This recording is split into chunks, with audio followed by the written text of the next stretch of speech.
আমি রবীন্দ্রনাথ ঠাকুরের লেখা পট আবৃত্তি করে শোনাচ্ছি।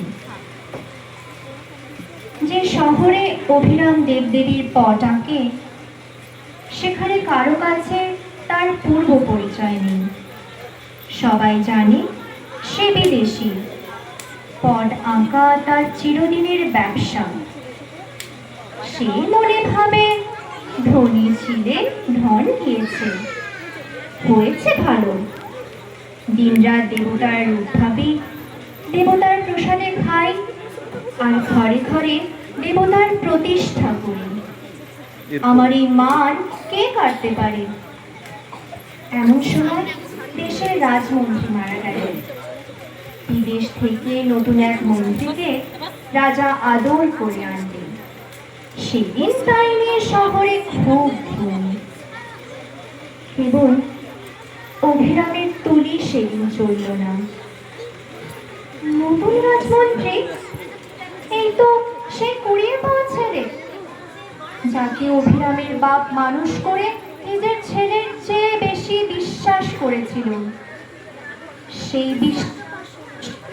সেই বিশ্বাস হলো শীত কাঠি দিয়ে পুরো সর্বস্ব সে হরণ করলে।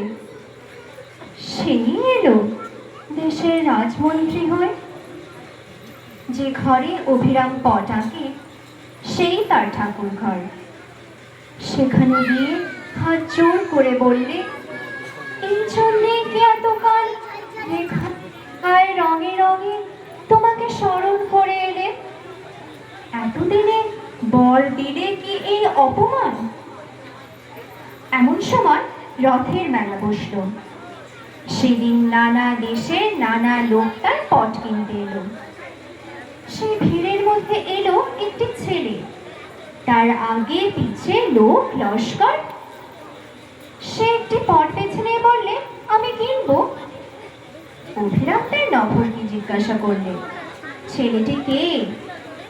সে বললে, আমাদের রাজমন্ত্রীর একমাত্র ছেলে। অভিরাম তার পটের উপর কাপড় চাপা দিয়ে বললে, বেচবো না। শুনে ছেলের জেদ আরো বেড়ে উঠল। বাড়ি ফিরে সে খায় না, মুখ ভার করে থাকে। অভিরামকে মন্ত্রী থলি ভরা মোহর পাঠিয়ে দিলেন। মোহর ভরা থলি মন্ত্রীর কাছে ফিরে এলো। অভিরামের ওপর যতই উৎপাত হতে লাগলো, ততই সে মনে মনে বললেন, এই আমার জিত। প্রতিদিন প্রথম সকালে অভিরাম তার ইষ্ট দেবতার একখানি করে ছবি আঁকে। এই তার পূজা, আর কোনো পূজা সে জানে না। একদিন দেখলে ছবি তার মনের মতো হয় না, কি যেন বদল ঘটে গেছে। কিছুতে তার ভালো লাগে না, তাকে যেন মনে আনে। দিনে দিনে সেই সূক্ষ্ম বদল স্থূল হয়ে উঠতে লাগলো। একদিন হঠাৎ চমকে উঠে বললে, বুঝতে পেরেছি। আজ সে স্পষ্ট দেখলে দিনে দিনে তার দেবতার মুখ মন্ত্রীর মুখের মতো হয়ে উঠছে। তুলি মাটিতে ফেলে দিয়ে বললে, মন্ত্রীর এই জিত হলো। সেই দিনই পট নিয়ে গিয়ে মন্ত্রীকে অভিরাম বললে, এই নাও সেই পট, তোমার ছেলেকে দিও। মন্ত্রী বললে, কত দাম? অভিরাম বললে, আমার দেবতার ধ্যান তুমি কেড়ে নিয়েছিলে, এই পট দিয়ে সেই ধ্যান ফিরে নেব। মন্ত্রী কিছুই বুঝতে পারলে না।